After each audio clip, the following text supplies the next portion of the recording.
We have business owners saying that repeat offenders are driving them out of business, driving them out of state in some cases.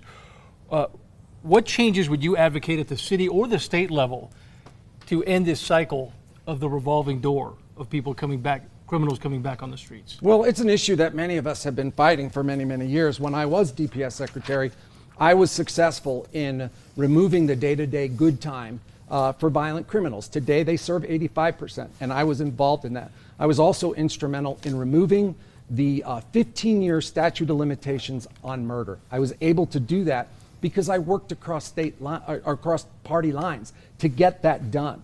And so I will do the same thing as it relates to our crime laws. Look, we all can recognize turnstile justice, it's failed us miserably.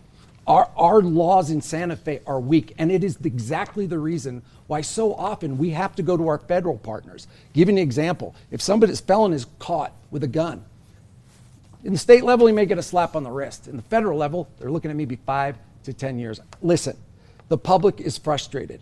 You know, they don't want to live in a city where we lock up shampoo and disposable razors, but we don't lock up criminals. We have to change that.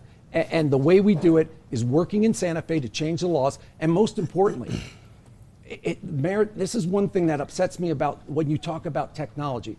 Technology can support officers. It can't replace them. We have to get back to enforcing the small crimes. If you ignore the small crimes, it breeds bigger and more violent crimes. And that's what we've seen under the mayor's administration. Thank you, Mr. White. Mr. Keller, what changes will you advocate to prevent repeat offenders from cycling through the system? Well, there's a couple of things here. First and foremost, we have to invest in fixing the criminal justice system.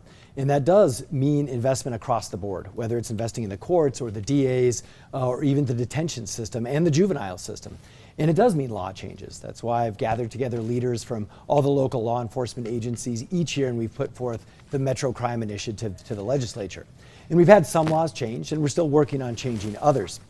But you've got to do what you can do as the city by yourself, because you can't always rely on the feds or anyone else to bail you out. And that's why we fight crime differently.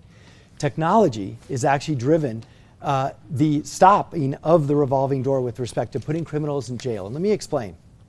Whether you think of the child who was killed after River of Lights crossing the street, or you think of the Muslim shootings and the individuals there, why did we catch those people and arrest them and put them in jail and have the case to keep them in jail?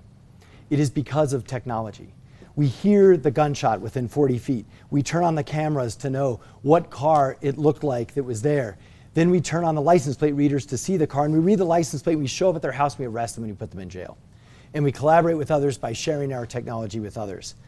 That is what's known roughly as the clearance rate. And until we implemented this technology platform, we had roughly a 50% chance that people would get away with shooting and killing someone in Albuquerque. Now, because of this technology, there's at least a 95% chance we will catch you and arrest you and put you in jail.